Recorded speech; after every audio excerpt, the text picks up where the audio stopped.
de prensa diaria sobre la situación de la pandemia de COVID en el mundo y en México.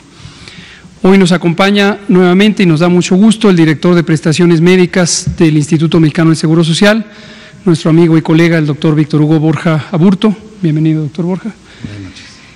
Y también nuestro director general de epidemiología, el doctor José Luis Salomía. Hoy vamos a tratar el tema básico con el informe epidemiológico y el doctor Borja también nos va a compartir un video que es relevante para el tema de medidas de control de infecciones o medidas de protección específicas en la persona. Y después abrimos a preguntas y respuestas. Le pido al doctor Salomía si nos presenta el informe. Con su permiso, señor subsecretario. Gracias. Buenas noches con todas y todos. Tenemos el panorama internacional, como es ya costumbre en esta actualización de estadística y datos de la conferencia. Vemos cómo cayó ligeramente la proporción, aunque prácticamente se mantiene cerca de las 3/4 partes de los casos confirmados en el mundo. Continúan presentándose en los últimos 14 días, por lo tanto continuamos comentando de que la pandemia se mantiene activa y todavía está en su momento produciendo enfermos y por lo tanto casos confirmados. La tasa de letalidad global también tuvo un incremento, 5.6%, y vemos cómo en el transcurso de los últimos días la tendencia que tiene la región de las Américas, que es precisamente el color rojo, ha mantenido una tendencia ascendente constante, la podemos ver claramente en la parte inferior, llegando prácticamente ya a representar la región de las Américas casi la mitad de la transmisión o de los casos confirmados en las últimas 24 horas, y vemos también a su vez cómo el continente europeo empieza a reducir esa cantidad de casos en las últimas 24 horas, lo cual también va de la mano con lo que sabemos que hay varios de los países europeos que ya empiezan también a tener una desaceleración en sus mecanismos de transmisión y además en la carga diaria de casos que empiezan a suceder, y así como ha pasado con otras regiones, lógicamente la región de las Américas se perfila a tener la mayor transmisión en las siguientes semanas. En la siguiente diapositiva vemos la actualización de nuestro panorama nacional, 2.439 casos confirmados, así también se han dado resultados negativos a 11.741 personas y lamentablemente se suman para hacer un total acumulado 125 defunciones. Ya son más de 20.000 las personas que han sido en su momento estudiadas como casos sospechosos de la enfermedad. Nuestro mapa, nuestra distribución geográfica por carga de enfermedad, también vemos cómo empieza ya a pintar algunos colores diferentes al verde en algunos estados de la República, tanto en el sur, en el norte, como en el este y el oeste. En la siguiente diapositiva vemos la distribución por estado, pero con carga de enfermedad para cada uno de ellos, es decir, los números totales de casos confirmados en cada una de las entidades federativas. Ya veíamos que desde hace algunos días la Ciudad de México empezaba a tener un repunto importante en estos casos. Sin embargo, siempre hemos comentado que esto también lo tenemos que ver en el contexto de la base poblacional, ¿no? Si hay muchas más personas y sobre todo estas personas están más concentradas en un área geográfica, lógicamente la dispersión se va a favorecer y en su momento vamos a tener más casos. Por lo que si vemos esta misma gráfica, pero por la tasa de incidencia acumulada, que es la siguiente diapositiva, en este caso por cada 100.000 habitantes, vemos cómo la distribución para efecto de varios estados cambia, aunque sí, la Ciudad de México ya y con esa carga de enfermedad, aún teniendo las poblaciones más grandes y concentradas del país, sigue todavía estando en la parte superior de la gráfica con esta tasa de incidencia de 6.75, pero hay otros estados como Baja California Sur, Quintana Roo, Tabasco, que por tasa de incidencia acumulada pasan también a los primeros lugares de afectación. La tasa de incidencia nacional, es decir, la que se observa en todo el país, en este caso por 100.000 habitantes es de 1.91 y esa también la vamos a estar viendo incrementarse en la medida que vamos transitando por la epidemia y vamos de un escenario 2 caminando hacia un escenario 3. La siguiente, por favor. Aquí vemos la distribución por grupos de edad. prácticamente no ha tenido, a pesar de que se han ido sumando los casos, la distribución se ha mantenido, si recuerdan los días anteriores, prácticamente en la misma situación.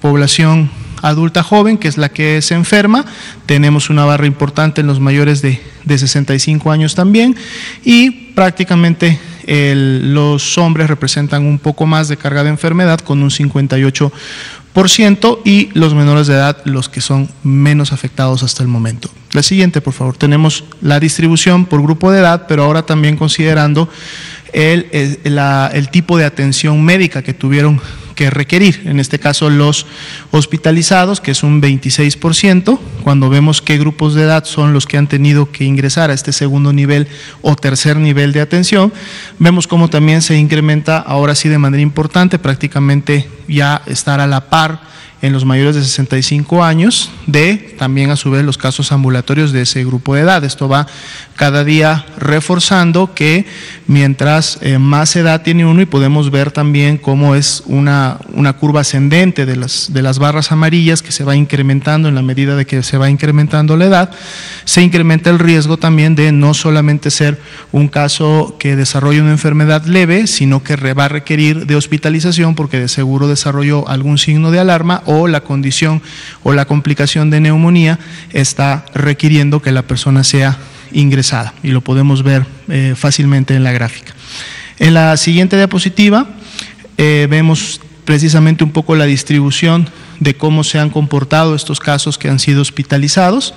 Ya veíamos que la gran cantidad sí son ambulatorios, pero de las proporciones que se han hospitalizado, hay un 13, casi un 14% que sí tienen la característica de ser graves, 330 personas, y tenemos también en situación crítica, que serían los pacientes que están intubados con ventilación mecánica asistida, que es de la condición más crítica de la enfermedad, 89 personas, que representan el 3.65 del universo del escenario de los casos confirmados.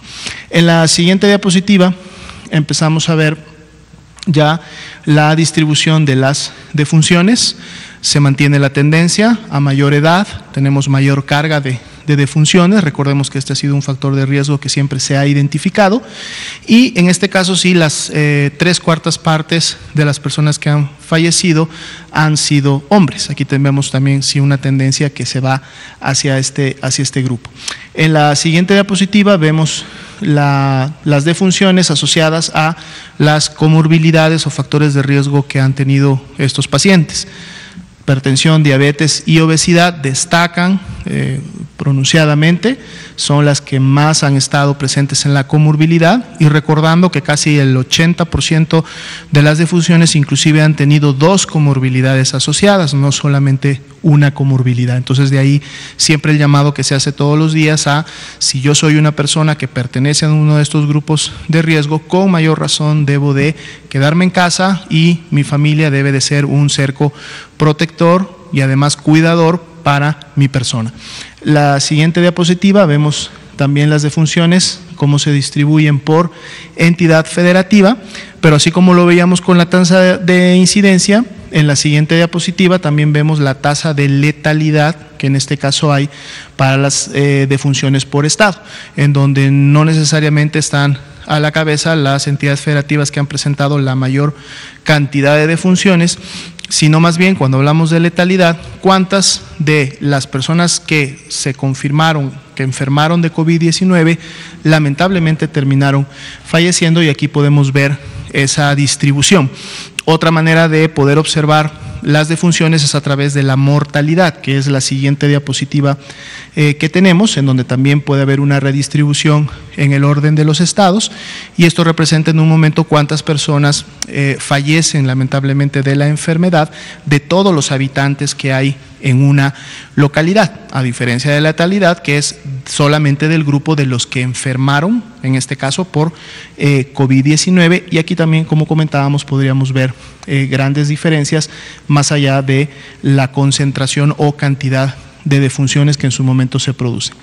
En las últimas 2 diapositivas, la siguiente por favor, vemos la curva epidémica de casos acumulados. Esto es por cada día que van en su momento dándose los resultados, 2000 439 y bueno, podemos ver que todavía continuamos con esa tendencia ascendente y los días que han pasado desde que en su momento inició la Jornada Nacional de Sana Distancia.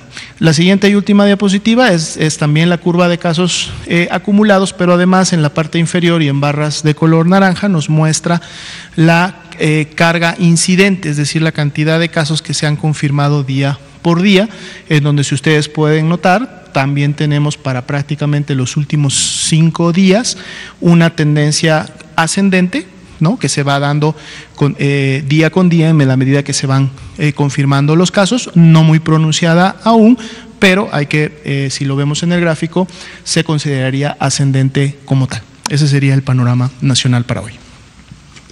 Gracias, doctor Alumía. Le pido al doctor Borja si es tan amable de presentar. Muchas gracias. Como ustedes saben, todas las instituciones nos estamos preparando para hacer más espacio en los hospitales para atender a los pacientes COVID. Para eso hemos liberado algunos espacios, hemos diferido algunas cirugías que pueden esperar, que no ponen en riesgo la vida, cirugías, por ejemplo, de ortopedia, y hemos también, en algunos casos, la consulta externa reprogramado. Hemos hecho espacios también a través de la orientación médica telefónica o de la receta resurtible. Pero hay unas áreas que son importantes no diferir. Estas son, por ejemplo, algunas atenciones esenciales, como la consulta externa oncológica, la quimioterapia, hemodiálisis, urgencias para procesos agudos, tales como dolor abdominal, infecciones respiratorias, cirugías de urgencia, cuidados intensivos, traumatología y tococirugía.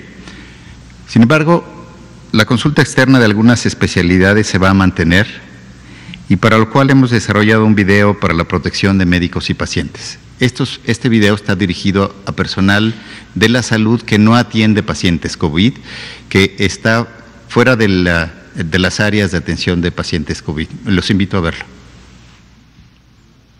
Atención en consulta externa donde no se atiende a paciente por COVID-19. Como médico de consulta externa, tu labor para la atención del paciente es muy valiosa. Recuerda siempre portar tu uniforme institucional y gafete de identificación. Si eres mujer, debes tener las uñas cortas, sin esmalte y sin maquillaje, cabello recogido o recortado. Si eres hombre, que sea preferentemente sin barba ni bigote y con uñas cortas y cabello recortado. Recuerda no usar artículos personales como anillos, aretes, pulseras, reloj, collares o cadenas. Evita el uso del celular durante la consulta.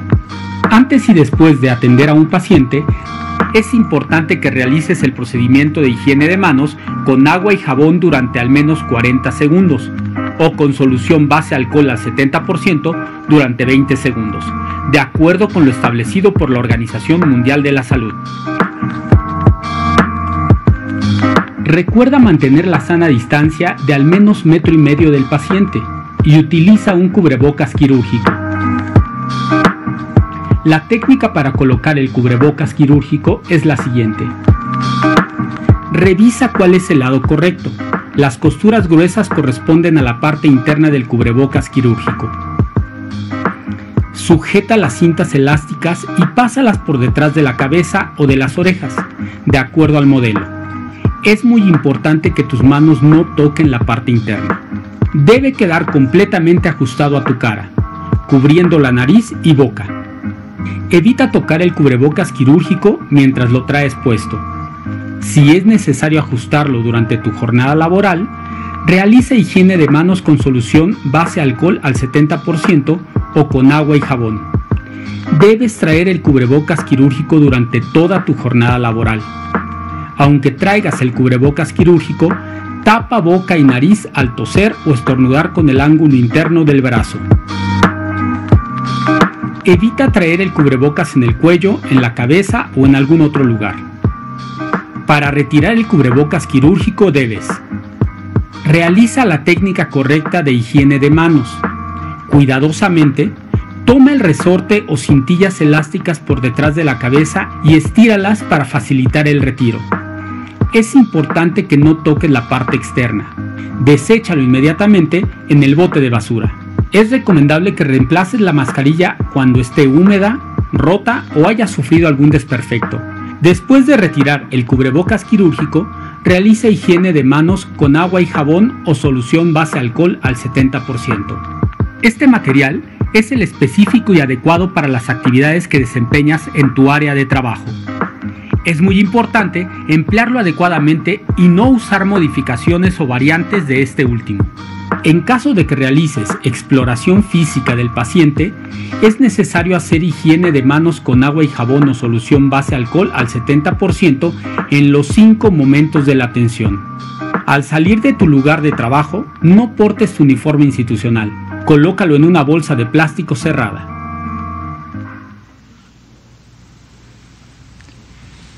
Quisimos mostrar este video porque también muestra cómo se deben tener los cuidados para el tapabocas, la higiene de manos, pero también es el equipo que podrían usarse en casa para cuidar a los pacientes enfermos. Si ustedes recuerdan, más del 80% de los pacientes enfermos se van a recuperar en casa.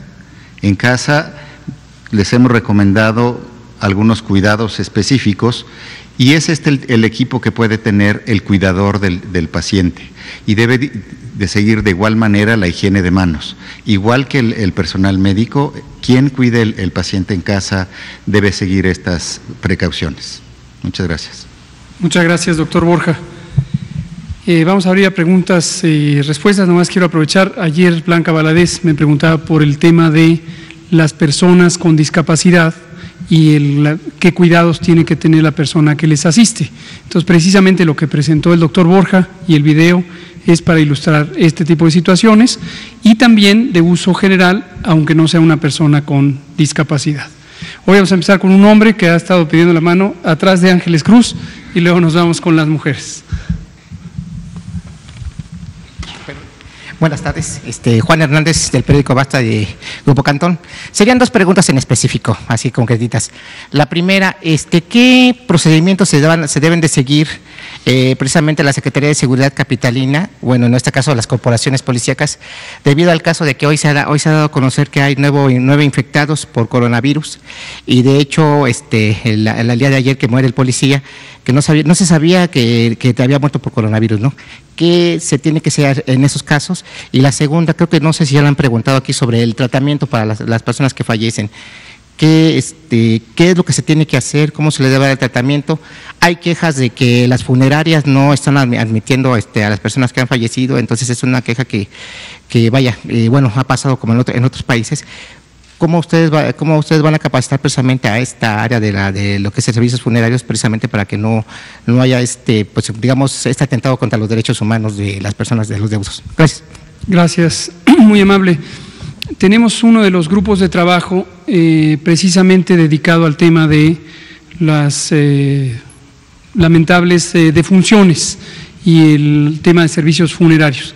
En términos generales, hemos comentado que dado el mecanismo de transmisión de este virus, que es a través de vía respiratoria, las disposiciones generales de bioseguridad que contempla el reglamento de la Ley General de Salud en materia de disposición de cadáveres, tejidos y órganos, aplican en este caso y no hay una necesidad específica que sea distinta a estas medidas de manejo general.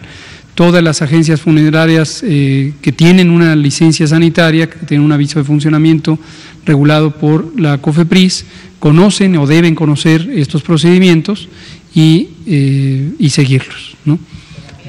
¿Qué se tiene que hacer? Bueno, no tienen por qué negarse y lo pueden denunciar en principio a Profeco como una entidad que está encargada de regular la provisión de servicios al público y yo creo que vamos a poner un número al público específicamente. Lo más probable es que tengamos que buscar cuál es la instancia competente en distintos ámbitos de lo que implica negar el servicio, pero gracias por traer el punto y ponemos a disposición pronto. Secretaría de Seguridad o cuerpos de bomberos o desde luego corporaciones de seguridad privada, cualquier cuerpo de trabajo, fuerza de tarea, unidad de trabajo que implica múltiples personas, tiene un riesgo adicional de que haya una propagación directa, precisamente porque la naturaleza de su trabajo les lleva a estar concentrados. Entonces, ¿qué precauciones tienen que seguir? Las precauciones de la sana distancia, las que hemos dispuesto desde el inicio en los lineamientos técnicos y que ahora están formalizadas por los 2 acuerdos de la Secretaría de Salud en estas disposiciones especiales. Lo que sugiero, si está pensando en algún grupo en especial, pero esto es genérico para cualquier corporación, insisto, policíaca o de bomberos, es que utilicen la información que hemos puesto a disposición desde hace varias semanas. Toda está en la página coronavirus.gov.mx, que es el nuevo dominio en el que está todo el micrositio, y ahí están extensas recomendaciones técnicas para cualquier grupo que esté con cierto hacinamiento. Muchas gracias. Vamos a darle a Ángeles Cruz, usted habló ayer, y también Natalia Vitela. ¿Qué pasó, compañera? Buenas noches del periódico La Jornada. Hablado, por favor. Yo quisiera aprovechar que está el doctor Borja y preguntarle qué noticias tiene de Baja California. Hoy llegaron información de que ya están siendo rebasados los servicios hospitalarios en esa entidad por enfermos con coronavirus. Y doctor López-Gatell, quisiera abordar un tema sobre la cantidad de personas que han fallecido por esta enfermedad. Aquí solamente se habla de las comorbilidades asociadas. Mi pregunta es, ¿hay una cantidad de personas que hayan muerto sin haber tenido estas enfermedades de riesgo o no ser adultos mayores? Porque presentado así, lo que me han comentado es que da la impresión de que solo se tienen que preocupar por la enfermedad y las complicaciones quienes se sepan con diabetes o con todas las condiciones, pero quienes se crean que no tienen esta condición, pues pueden pensar que no están en riesgo. No sé si esta información usted me la pudiera compartir. Y de los fallecimientos, ¿todos han ocurrido en algún hospital o es posible de que algunas personas hayan perdido la vida afuera de los hospitales? Una última cosa, discúlpeme, la hidroxicloroquina que está agotada, está próxima a volver al mercado, según ha comentado el fabricante.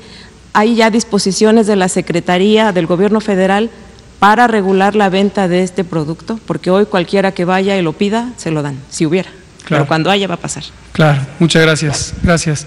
Si quiere, doctor Borja. Sí, en Tijuana no estamos rebasados todavía, sí hemos visto un incremento en el número de hospitalizaciones por infección respiratoria aguda grave, todavía no confirmada como COVID, pero así es como hacemos la vigilancia epidemiológica por infección respiratoria aguda grave. Ya hay personal buscando la reconversión y preparándose más específicamente. El director general del IMSS, Zoé Robledo Aburto, va a hacer un pequeño mensaje para mostrar cómo nos estamos preparando esta noche. Sí. Muchas gracias. El doctor Alomía nos va a comentar sobre… Sí, de hecho, prácticamente podemos encontrar a estas personas que en algún momento no se ha detectado o no tenía el antecedente de una comorbilidad al ingreso en el grupo de edad. Si vemos la distribución de la tabla de grupos de edad, vamos a ver un grupo de 25 a 29 años en donde se han presentado decesos. De hecho, son 3 decesos los que se han presentado en este grupo de edad. Es una proporción muy pequeña en relación a los 125. Sin embargo, hay que recordar que el hecho de no presentar como antecedente algún tipo de comorbilidad en específico no necesariamente quiere decir que no se tuviera. Muchas veces lo que pasa con este tipo de enfermedades como COVID-19 y en su momento lo fue la pandemia de influenza H1N1 es que tiende a revelar alguna situación que la persona igual y desconocía, no necesariamente de enfermedades crónico-degenerativas, sino más bien de problemas autoinmunes, por ejemplo. Recordemos que un problema autoinmune, ya sea producido o en su momento por alguna inmunodepresión, como es la enfermedad VIH-Sida, no necesariamente se presenta en grupos de edad avanzada o en grupos de edad mayores. Estas enfermedades pueden presentarse en cualquier grupo. Ahora, si nos vamos a la estadística y lo que está registrado, sí, efectivamente 3 personas no tenían una comorbilidad 3 personas, que son las del grupo de 25 a 29, no tenían una comorbilidad detectada o por lo menos expresada al momento que se hizo el estudio epidemiológico. Y quisiera aprovechar la pregunta, Ángeles, que me parece también muy importante, para comentar 2 cosas. Una, dirigido a la población, aun cuando hemos insistido en que cerca de 8 de cada 10 personas que presentaran coronavirus o infección por este nuevo coronavirus tendrían una enfermedad leve que se va a resolver de manera espontánea, no olvidemos algo que hemos estado comentando también, la enorme prevalencia de diabetes que existe en la población mexicana, es una de las más altas del mundo, y esto puede llevar a que personas que no se conocen con diabetes pudieran tener diabetes, y el momento de darse cuenta de que lo tienen es precisamente al momento de tener la infección o la enfermedad que se comporta grave, y que es el caso. Entonces, un elemento que puede ser útil para identificar este posible riesgo es la asociación familiar. Si usted pertenece a una familia en la que existen antecedentes de diabetes, sería pertinente que tenga un mayor sentido de cuidado, en el sentido de que si llega a presentar los síntomas de COVID, los síntomas son fiebre, tos, dolor de cabeza, dolor de cuerpo, mantenga un mayor estado de alerta si es que usted tiene familiares de primera línea, papá, mamá, hermanos, que tengan diabetes. Lo más probable es que si usted es una persona menor de 40 años, tenga una baja probabilidad de tener diabetes, al menos en ese momento, pero como una precaución adicional sería útil considerarse como alguien que debe tener un mayor cuidado.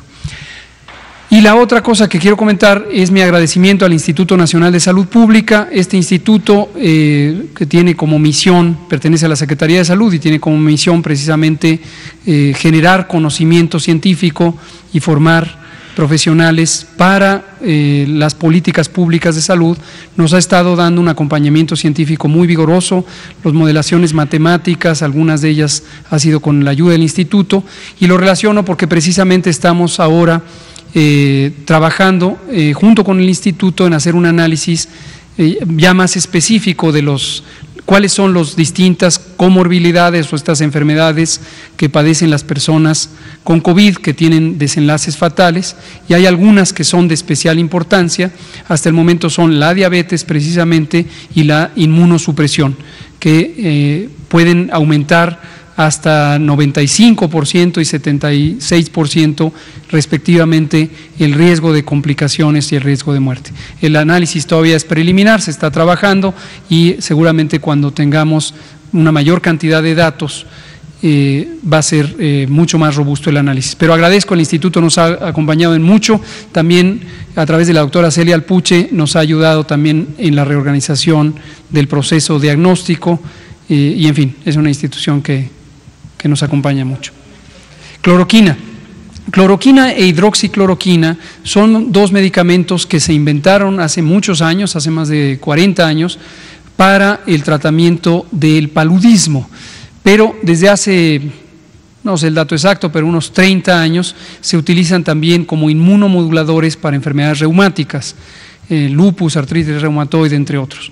Y desafortunadamente, cuando circularon noticias de que estos 2 medicamentos podrían ser útiles para el tratamiento del coronavirus, se precipitaron una suerte de compras de pánico completamente injustificadas, debo decirlo, completamente injustificadas, en la medida en que no existe una demostración científica todavía de que estos son medicamentos útiles para el coronavirus.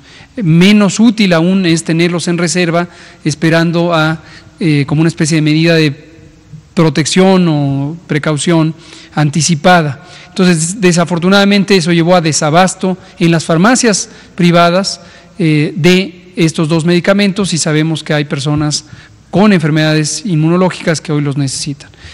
Entonces, estamos analizando, todavía no hay ninguna disposición formal, pero estamos analizando si a través de COFEPRIS debiéramos poner algún tipo de regulación o límite de consumo. Vamos a dar la palabra aquí a las compañeras que no han participado antes y luego nos vamos con las que han participado muchas veces. Gracias, buenas tardes. Arely Villalobos, del Sistema Público de Radiodifusión. Dos preguntas. La primera, quiero saber a la fecha cuántos laboratorios privados u hospitales privados han sido sancionados por promocionar o aplicar pruebas para detectar COVID-19 sin tener el registro o cumplir con la normativa del INDRE, y que nos actualice los datos de, a la fecha, cuántos hospitales públicos y laboratorios privados pueden aplicarlas y cuentan con la autorización del INDRE. Esa sería una primera pregunta y, si me permite, hago otra. Con gusto. El doctor José Luis Salomía, director de Epidemiología y del INDRE, sabe de esto. Gracias. De hecho, comentar que no en estos momentos no están en las atribuciones y la competencia del INDRE el tema de las sanciones. Eso tendría que ser en su momento realizado por otro tipo de autoridad. Lo que el INDRE sí realiza es precisamente el proceso de evaluación comparativa, a través del cual revisa los procedimientos con los cuales estos, ya sean laboratorios privados o hospitales privados que cuentan con servicios de laboratorio, realizan el procedimiento de la muestra, verifican los tipos de insumos, reactivos, enzimas, primers, etcétera, todo lo que se requiere para hacer la prueba, y que estos estén lógicamente avalados dentro de la metodología, y entonces otorga o no la certificación que no es una certificación en sí, sino es más bien una evaluación comparativa, diciendo el procedimiento como tal está siendo el correcto, está en apego al protocolo conocido, y por lo tanto entonces el laboratorio puede emitirlo. El INDRE está publicando cada vez que se actualiza esta lista, está publicando directamente en la página de la Dirección General de Epidemiología el listado de los laboratorios que en su momento se van incorporando. Ahorita, si gusta, con los compañeros de comunicación social le pasamos la página, porque todos los días puede cambiar esta lista y se puede estar actualizando, pero ya eran más entre la Red Nacional de Laboratorios y los hospitales privados y laboratorios privados que pueden ya realizar la muestra, ya prácticamente eran más de 55 laboratorios que en su momento estaban realizando las pruebas, algunos de ellos con inclusive cadenas nacionales, es decir, que tienen establecimientos que toman muestras en muchas partes de la República Mexicana. Pero con gusto le compartimos la liga, en donde ahí se puede estar viendo constantemente la actualización, el listado, y viene el nombre completo de la empresa o los laboratorios que en su momento tienen esta evaluación comparativa. Y para conocer justamente los laboratorios que han sido sancionados, esto lo digo porque la semana pasada conocimos de un caso de un laboratorio que promocionaba pruebas vía WhatsApp. Este laboratorio, entiendo que fue sancionado, que dejó de hacerlo, pero quisiera conocer el listado o la institución que se encarga de dar a conocer estos datos.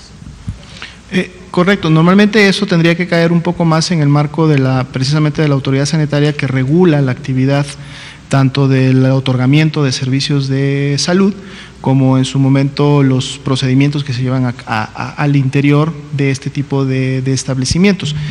Hacemos la consulta para ver si esta autoridad en su momento ha emitido alguna sanción de manera directa u oficial, y con gusto les traemos el dato. Y ya por último, la segunda pregunta. Ayer también se dio a conocer que un zoológico de Nueva York, en Estados Unidos, determinó que algunos felinos, al menos 6 felinos, dieron positivo a la prueba de COVID-19. Esto de ser verdad que el virus se puede transmitir a animales, ¿cómo cambiaría el protocolo para evitar este tipo de transmisión? Y si en México se están haciendo algún tipo de vigilancia animal también para detectar ese tipo de casos. Gracias. Cómo no, gracias. Al inicio de la epidemia, cuando estaba en China, también se conocieron algunos casos aislados o puntuales de transmisión aparentemente de humanos a animales domésticos. Hasta el momento no existe evidencia de que sea un fenómeno generalizado. No es de sorprender que esta transmisión reversa pudiera existir. Este virus, recordemos, es un virus zoonótico, originalmente estaba en las otras especies animales diferentes del humano, entonces no es sorprendente que pudiera tener una reversa. Pero hasta el momento no se ha identificado como un fenómeno generalizado que amerite un cambio en las prácticas de prevención. ¿Sí? Aquí quiero aprovechar en tiempo real nuestro muy querido y respetado doctor José Novelo, titular de COFEPRIS, me ayuda con una aclaración respecto a su pregunta sobre las funerarias y me especifica que los avisos de funcionamiento dependen de las autoridades municipales, de los ayuntamientos, no de COFEPRIS. Entonces queda hecha la aclaración. Gracias, doctor Novelo. Me gustaría, en medio de las preguntas, pedirle al doctor Víctor Borja, él tiene un mensaje específico que nos interesa permear sobre la seguridad del personal de salud en la vía pública en relación con el estigma y la discriminación. Sí, hemos estado preocupados por las agresiones, amenazas y actos discriminatorios contra el personal de la salud que atiende casos de COVID-19 en diversos estados del país. Como instituciones de salud, queremos expresar que la salud de gran parte de la población depende de este personal sanitario, por lo que es fundamental ser solidarios con este sector, que es la primera línea de batalla en el cuidado y atención de personas con COVID-19.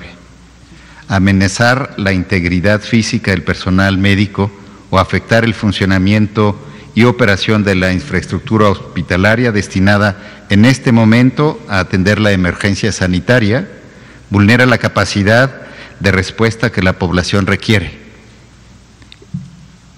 Como instituciones de salud, exhortamos a la población a apoyar y confiar en el personal médico profesional, que es el primer contacto de atención para los casos de COVID-19. Para nosotros, la integridad física de nuestros cuadros médicos es fundamental para garantizar la atención de todos los mexicanos. Les pedimos cesar las agresiones contra el personal de salud. Muchas gracias. Gracias, doctor Borja. Vamos a darle la palabra a las compañeras que estaban pendientes. Usted todavía no, usted y usted, que no han hablado. Primera vez que nos visitan, y usted también. Hola, buenas noches. Tere Moreno del Universal. Primero que nada, doctor, hoy la Facultad de Medicina de la UNAM decide retirar a sus internos de hospitales, institutos de salud pública. Señala que no hay capacitación para ellos y que tampoco hay equipo de protección suficiente. Los van a retirar hasta que no haya condiciones para que regresen a trabajar. Si nos pudiera dar un comentario sobre esta situación. También hoy por la mañana el presidente menciona que se podría solicitar el apoyo de médicos cubanos para México, apoyar a México en esta contingencia, si ya existe un proyecto concreto o una solicitud formal del gobierno mexicano y por qué hacer esta solicitud, si en México faltan especialistas.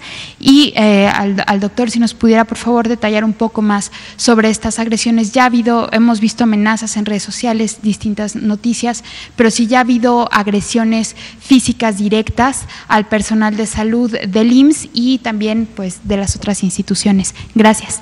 Con gusto. Sobre esta tercera pregunta es exactamente lo que está mencionando el doctor Víctor Borja.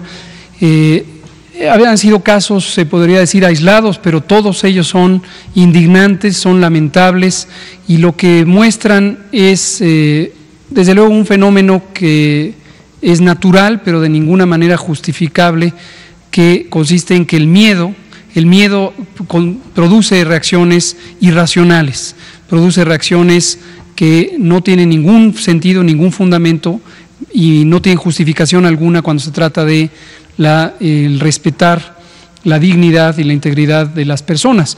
Y como también señala el doctor Borja, y por supuesto me sumo enfáticamente a ese comentario, es aún más indignante cuando se trata precisamente de las profesionales de la salud y los profesionales de la salud de quienes dependemos todas y todos en este momento, porque están en la primera línea de trabajo enfrentando esta epidemia. Entonces, el pronunciamiento es de indignación y de exigencia a que esto no ocurra y desde luego esto es totalmente punible, sancionable y no será permitido. Respecto a los médicos internos de pregrado, ayer estaba aquí una colega del Politécnico, del Instituto Politécnico Nacional, y nos hacía un comentario semejante y la respuesta es esta: el personal de salud en entrenamiento, los y las médicos internos de pregrado, también los que están haciendo su especialidad médica, no tienen una relación de contractual con la institución de salud, son becarias y becarios de la Secretaría de Salud, que paga las becas, o del Instituto Mexicano del Seguro Social, o de las distintas instituciones. Pero la responsabilidad recae precisamente en las instituciones académicas y pues entendemos, nos parece legítimo que esto pudiera haberlo decidido, en este caso la universidad o el Politécnico o cualquier otra universidad, y desde luego introduce un inconveniente porque se reduce la capacidad de respuesta del Sistema Nacional de Salud y pues buscaremos el mecanismo de dialogar con la universidad para buscar tener las mejores condiciones para que vuelvan, ¿sí? El proceso de capacitación es más fácil efectivamente con el personal ya laborando, porque el personal que ya está laborando tiene ya un entrenamiento previo, han terminado su formación como médicas y médicos. Los internos y las internas de pregrado, desde luego son estudiantes de los últimos grados, concretamente el 5º año de la carrera de medicina, en el caso de la universidad, y cumplen un papel muy valioso, pero es esperable que no tengan a lo mejor todo el dominio de las distintas condiciones que se deben cuidar, especialmente en el tema de bioseguridad, tal como se ilustra en este video. Y estamos trabajando en el entrenamiento de todo el personal para asegurarnos que se cumplan de manera más estricta los distintos protocolos. Las guías técnicas han estado presentes desde la primera semana de febrero, específicamente la guía de control de infecciones, y aquí lo que hacemos es un llamado a todas las autoridades sanitarias del país. No olvidemos que los gobiernos estatales son autoridades sanitarias. Es decir, hay una responsabilidad específica de los 32 gobiernos estatales en su ámbito de competencia, que es cómo opera el sistema de salud en sus entidades federativas. Entonces, sí, es muy importante que también participen activamente en este proceso de capacitación. Doctor Borja. Sí, a mí me gustaría mencionar que desde mediados de marzo, todos los internos fueron retirados en el IMSS de las áreas de atención a COVID-19. No se encuentran atendiendo este tipo de pacientes y se encuentran en otras áreas del hospital donde no se manejan este tipo de pacientes. Nosotros continuaremos con aquellos que voluntariamente continúen y las universidades así lo manejan. No es una decisión del IMSS, es una decisión de las universidades. Gracias, doctor Borja. ¿Mande? Médicos cubanos o de cualquier otra nacionalidad, ha habido distintas ofertas internacionales, también hay fundaciones, organizaciones internacionales de asistencia médica y todas han sido puestas a consideración y análisis en la medida en que pudiera ser necesarios. Cada país que ha ido viviendo intensidades distintas de la epidemia ha constatado lo que nosotros hemos relatado aquí, que cada sistema de salud tiene sus distintas insuficiencias. Entonces, en un momento dado, como también les hemos detallado, incluso antes de COVID, México heredó para esta administración un sistema con muchos años de baja inversión, baja desarrollo, y tenemos los índices entre los más bajos de los países de la OCDE de personal de salud por 100,000 habitantes. Esto nos pone en un reto y, como explicó el otro día el doctor Sbarch, necesitamos aceleradamente reclutar y entrenar personal de salud. Entonces, en un momento dado tenemos que tener una decisión pragmática. Si alguien ofrece ayuda, pudiera ser considerado. Cuando usted dice si en México hay médicos y médicas, por supuesto que los hay, pero en un número insuficiente. Esto está plenamente documentado. La propia OCDE desde hace muchos años había documentado que México no tiene suficiente personal de salud para lo que debería tener en condiciones ordinarias, con mayor razón durante una emergencia de salud como esta. Quiero aprovechar para comentarles que hoy se publicó en el Diario Oficial, hace tan solo unos minutos, un nuevo acuerdo del secretario de Salud que establece los lineamientos que detallan las actividades esenciales de ciertos sectores industriales específicos. Esto es importante porque desde que se publicó el acuerdo previo, el segundo acuerdo, y se especificó que hay que suspender temporalmente todas las actividades laborales con el propósito de quitar movilidad en el espacio público, ha habido inquietud por distintos sectores económicos que quisieran identificar la oportunidad de mantener sus operaciones. Hemos dejado muy en claro que no tenemos prejuicio alguno en contra de cualquier actividad económica, y si no tuviéramos una emergencia sanitaria, pues qué mejor que estuvieran operando todas las distintas actividades económicas, grandes, medianas y pequeñas, pero tenemos una emergencia sanitaria. Entonces, todas las empresas de cualquier tamaño es importante que hagan su contribución y hagan su parte y sean contribuyentes de la solución de este problema que nos aqueja a todos. Si se relaja el cumplimiento de las medidas extraordinarias de seguridad sanitaria, lo que vamos a tener es una afectación para todas y todos los que vivimos en el país. Como hemos dicho, este es el momento de mantenernos en casa, que no haya actividades, que se adapten las condiciones para que se trabaje en casa. El gobierno ya hizo lo suyo, el gobierno está todas las actividades posibles que no son críticas y que requieran al personal en las instalaciones han sido suspendidas. Entonces pedimos que las empresas comprendan que es un momento extraordinariamente importante y nos parece entendible que cada quien identifique sus actividades como esenciales, pero tenemos que reducir al mínimo posible la actividad laboral. Entonces, solo algunas que requerían una especificación muy concreta fueron identificadas en este lineamiento que se publica hoy día. Vamos por acá, usted no ha hablado y usted también. Usted se me hace que mañana. Gracias, buenas noches. Bianca Aguirre de Notimex TV. Algo muy importante, el metro pues va a bajar el flujo de trenes, hay un plan de contingencia antes de la fase 3 o para la fase 3, esa sería una pregunta. Y otra, hay un problema de salud pública desde hace muchos años, que es que la gente escupe en la calle. Y no solamente en la calle, sino también en el transporte. ¿Esto es un medio de contagio en este momento de la pandemia? Gracias. Gracias por la pregunta.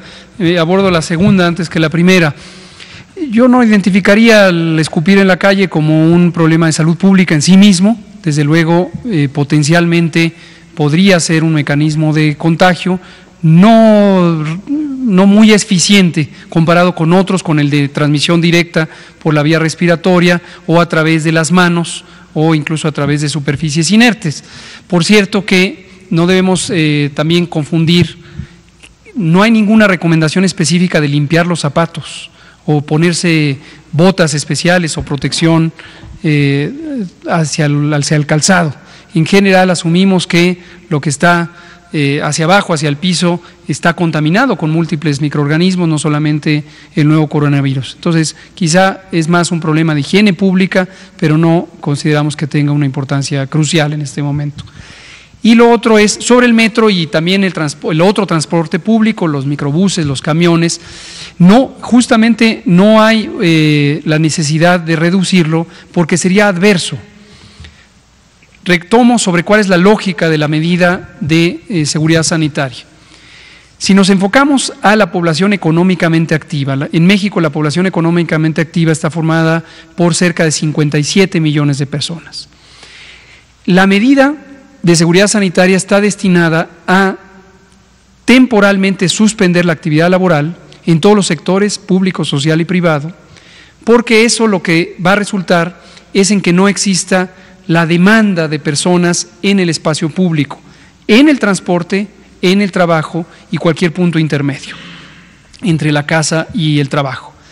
Si en un momento dado redujéramos la disponibilidad de transporte, esto sería adverso, porque lo que llevaría es a que se conglomerara más las personas en la parada del camión, que estaría atiborrada, en el andén del metro, que estaría aún más atiborrada de lo que suele estar. Entonces no se considera que esto sea una medida útil, seguirá operando de manera normal. Lo importante es reducir la afluencia hacia el metro y no reducir el funcionamiento del metro. Muchas gracias. La compañera, por favor. Gracias, buenas noches. Paola Betancourt de Multimedios Televisión. Mi primera pregunta es para el doctor Víctor Hugo Borja. Quisiera preguntarle, pues, ¿qué está pasando con los insumos de los médicos? Ya que incluso el día de hoy pudimos ver una protesta justamente en el Hospital 76 del IMSS. ¿Qué está pasando con los insumos para los médicos para que puedan estar protegidos? También, subsecretario Gatell, quisiera preguntarle sobre la reunión que tuvo hace unos días, que fue una reunión virtual con gobernadores, con el canciller, con la secretaria de Gobernación, si se llegó a algunas medidas homologadas en todos los estados justamente para afrontar la pandemia. Y finalmente, después del 30 de abril, ¿qué panorama podríamos esperar? ¿Se irán retomando actividades o quizás se tomarán medidas más estrictas? Estas son las preguntas. Doctor Borja.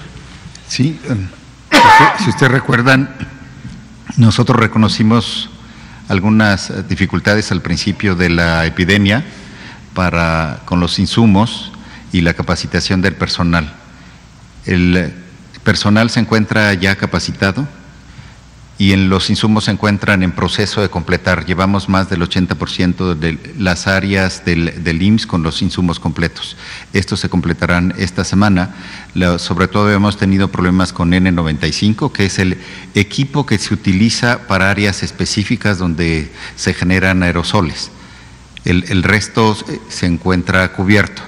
Debemos mencionar que nosotros, como este video que pasamos al principio, hicimos distintos videos para diferentes categorías, desde los camilleros, el personal de enfermería, el personal de la cocina, de los médicos intensivistas y del personal de la consulta externa, así como las diversas categorías que tenemos, de tal manera que se encuentran capacitados a través de videos y de sesiones presenciales, y los insumos, como en todo el mundo ha habido dificultades, también hemos tenido dificultades para completar los ventiladores. Estos se encuentran en proceso. Okay. Gracias, doctor Borja. Sobre la reunión con los gobernadores y la jefa de gobierno y la gobernadora de Sonora, fue una reunión productiva, duró mucho, duró 4 horas, pero ayudó a que cada una y uno de ellos externara una serie de dudas sobre distintos temas que tienen que ver con la respuesta, desde la reconversión hospitalaria, los protocolos de precaución o de prevención, las medidas sanitarias estas que restringen la movilidad en espacio público, playas, zonas turísticas, el cierre de los hoteles, etcétera. Entonces fue muy productiva. Expreso, como lo he hecho en otras ocasiones, mi respeto a todos y cada uno de los gobernadores, la jefa de gobierno y la gobernadora de Sonora. Identificamos en todos ellos un sentido de gran responsabilidad. En la medida que son autoridades sanitarias, están ejerciendo sus funciones con gran responsabilidad. Pero hubo algunas medidas homologadas para que todos los estados tomen estas mismas medidas, o cada estado decidirá cómo actuar ante la pandemia. Cada estado requiere tener justamente esta flexibilidad por 2 razones. Una, porque todos ellos, como gobiernos libres y soberanos, y están identificados por la Ley General de Salud como autoridad sanitaria, tienen la responsabilidad específica. Lo que ocurra en cada uno de los estados de manera directa es responsabilidad de las y los gobernadores. Entonces ellos tienen que tener la posibilidad de flexibilizar de acuerdo a sus realidades. Y también porque la epidemia, como hemos venido comentando, no se comporta con la misma velocidad o la misma intensidad en cada entidad federativa.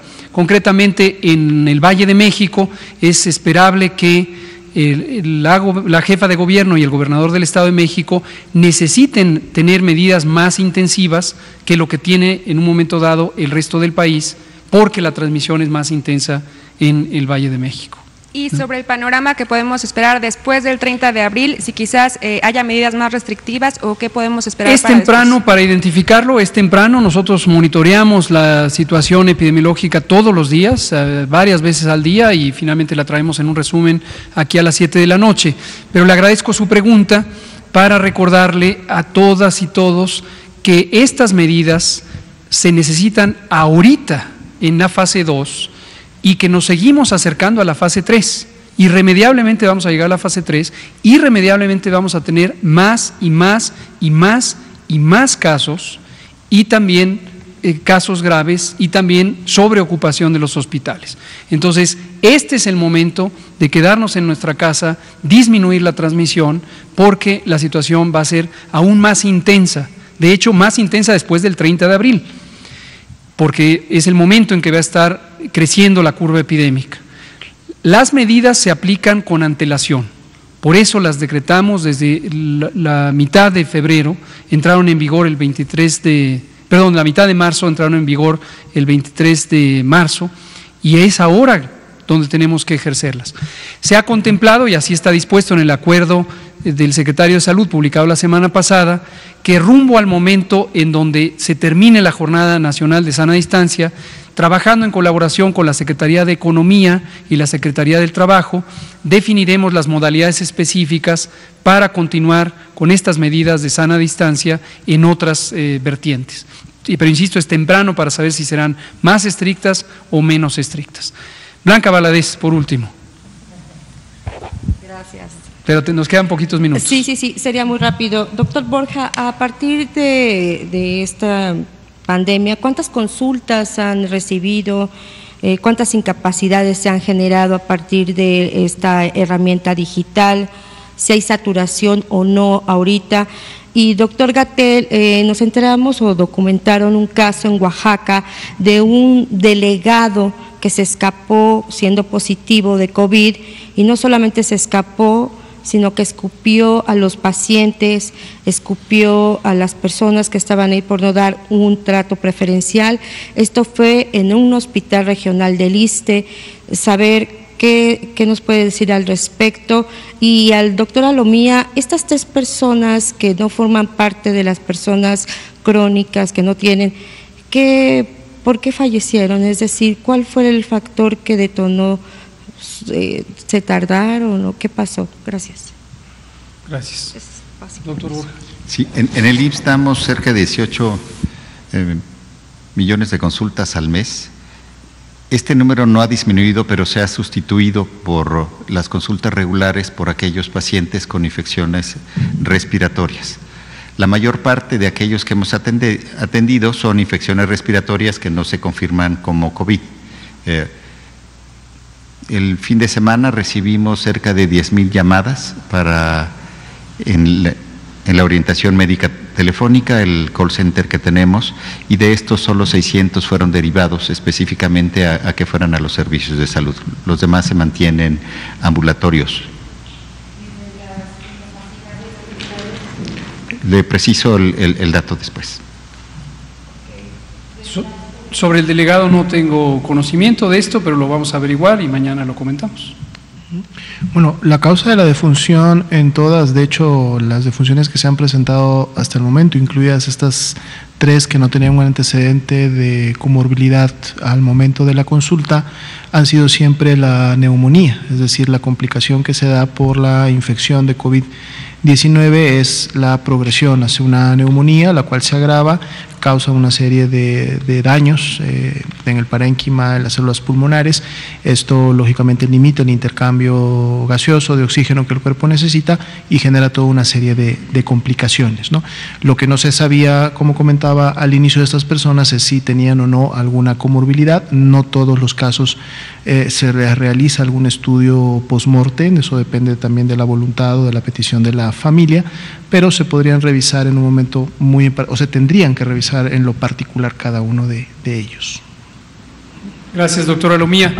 Pues vamos a terminar aquí, son las 19:58. Les recordamos, quédense en casa, es importante que quede muy claro, la epidemia no se ha acabado, la epidemia está apenas entrando en su fase más intensa y hemos estimado que en las próximas 2 a 3 semanas vamos a estar en un crecimiento muy acelerado, que esperamos sea menos acelerado de lo identificado o proyectado originalmente, y que refleje la utilidad de estas medidas de distanciamiento social, el esfuerzo, el sacrificio que están haciendo todas y todos ustedes en este momento al quedarse en casa, alterar su vida, renunciar a ciertas necesidades, y esto lo digo para la población en general, lo digo también para el sector social, lo digo para el sector público y también lo digo para el sector privado. Sabemos que esto es un sacrificio muy grande, pero esto es algo que necesitamos hacer todas y todos al mismo tiempo, intensamente, y mantenerlo. Todavía faltan muchos días de este periodo de receso, de resguardo, pero lo tenemos que hacer para lograr aplanar la curva, reducir la transmisión para que no haya tantos casos y se puedan evitar muertes. Muchas gracias. Gracias.